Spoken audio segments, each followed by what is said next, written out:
Assalamualaikum warahmatullahi wabarakatuh. Berjumpa kembali di channel Ardhiko Ramos. Informasi terbaru kali ini terkait dengan pernyataan dari Kemendagri untuk membongkar penyebab sahabat-sahabat honorer ini gagal ataupun tidak mendapatkan formasi di P3K tahap 1 tahun 2024 maupun nanti di P3K tahap kedua tahun 2024.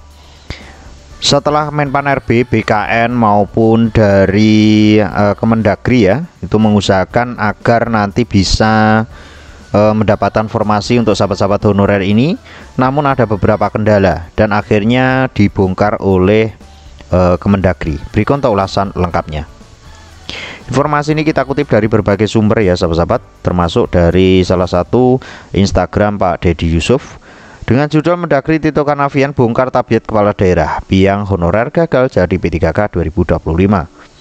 Informasi ini terbit di salah satu situs online ya sahabat-sahabat. Kami di Komisi 2 semua mendorong agar penyelesaian honorer ini cepat selesai, baik Kemenpan, BKN maupun Kemendagri. Jadi kalau Kemendagri sudah menegur kepala daerah, berarti amanat sudah dilaksanakan. Kita tunggu itikat baik Pemda. Hingga pemerintah pusat terpaksa mengambil kebijakan perpanjangan pendaftaran seleksi P3K tahap kedua sampai dengan 15 Januari 2025 ini, setelah sahabat-sahabat bisa melihat video lengkap dari paparan ataupun rapat Kemendagri ya sahabat-sahabat dengan berbagai jajaran terkait dengan jumlah sekitar 400.000 honorer yang sudah masuk database BKN ini, memang diusahakan untuk menjadi P3K di tahun ini atau tahun 2025 ini. Akar permasalahan utama yang menjadi penyebab honorer terancam gagal menjadi P3K adalah salah satunya adalah ketersediaan kuota formasi. Jadi untuk Mendagri ini meminta untuk Pemda untuk segera mengklarifikasi hal ini. Ini juga dipampang di Kemenpan RB ya sahabat-sahabat.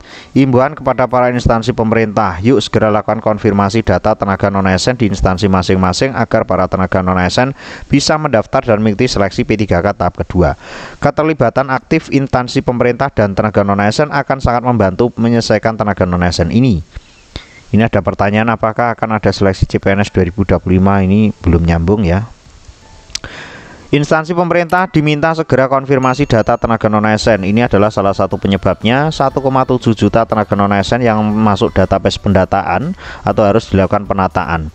1,3 juta tenaga non-ASN diproyeksikan akan terserap menjadi P3K dari seleksi tahap 1, entah itu paruh maupun penuh ya sahabat-sahabat. Kondisi saat ini 400 ribuan tenaga non-ASN harus dipastikan mendaftar dan mengikuti seleksi P3K tahap kedua. Ini yang disampaikan oleh Menpan RB. Saya meminta kepada seluruh kepala daerah untuk memetakan dan mengonfirmasi data 400 ribuan tenaga non-ASN sebagai dasar untuk pendaftaran dan seleksi tenaga non-ASN pada seleksi tahap kedua. Kementerian Pan-RB dan BKN tidak bisa menyelesaikan komitmen penataan tenaga non-ASN tanpa keterlibatan aktif instansi pemerintah dan tenaga non-ASN dalam seleksi tahap kedua ini. Jadi penataan tenaga non-ASN itu maksudnya perubahan status dari honorer menjadi P3K, seperti itu ya sahabat-sahabat. Dan ini juga disambung oleh Kemenpan RB, disambung oleh Kemendagri dan Kepala BKN baru Pak Zudan Arif Fakrullah. Ada amanah Undang-Undang Nomor 20 Tahun 2023 tentang ASN, yakni tidak boleh melakukan rekrutmen tenaga non-ASN. Waspadai ini semua, Menteri Dalam Negeri Tito Karnavian. Jadi Pak Tito Kemendagri ini juga menegaskan bahwasanya untuk instansi tidak boleh merekrut tenaga non-ASN lagi. Selanjutnya dari BKN, kepala daerah perlu mengumumkan secara luas agar non-ASN bisa mendaftar sesuai jadwal. Jadi jadwalnya masih 4 hari lagi ya sahabat-sahabat. Dan ini pun masih belum seberapa ada tambahan lagi informasi terkait dengan tujuan penataan tenaga non-ASN ini. Kenapa penting untuk menata tenaga non-ASN? Penataan tenaga non-ASN aparatur sipil negara atau non-ASN pada pemerintah pusat maupun daerah adalah bagian dari langkah strategis untuk membangun SDM ASN yang lebih profesional serta memperjelas aturan dalam rekrutmen. Cek informasinya selengkapnya berikut ini. Katanya tes hanya formalitas, lalu kami dengan status R2 dan R3 bagaimana ini Bu Menpan?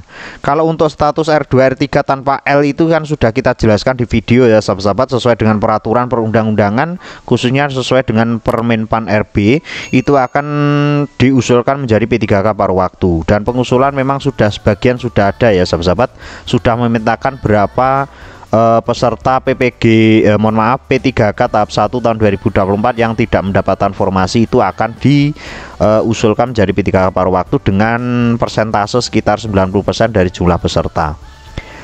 Ini ya sahabat-sahabat, saling keterkaitan antara pemetaan dan identifikasi tenaga non-ASN yang dapat diusulkan menjadi P3K, mendorong tenaga non-ASN mendaftar dan mengikuti seleksi tahun 2024, mengangkat tenaga non-ASN menjadi P3K sesuai ketentuan peraturan perundang-undangan.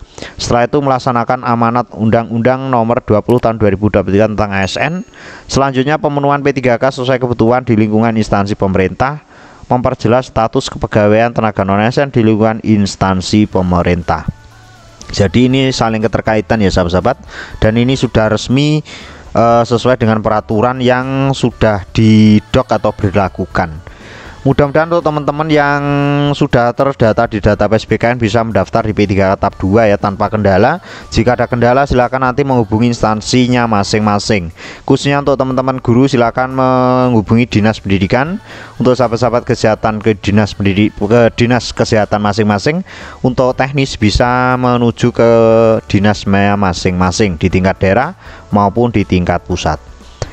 Ada kurang biasa, wallahul muwaffiq. Wassalamualaikum warahmatullahi wabarakatuh.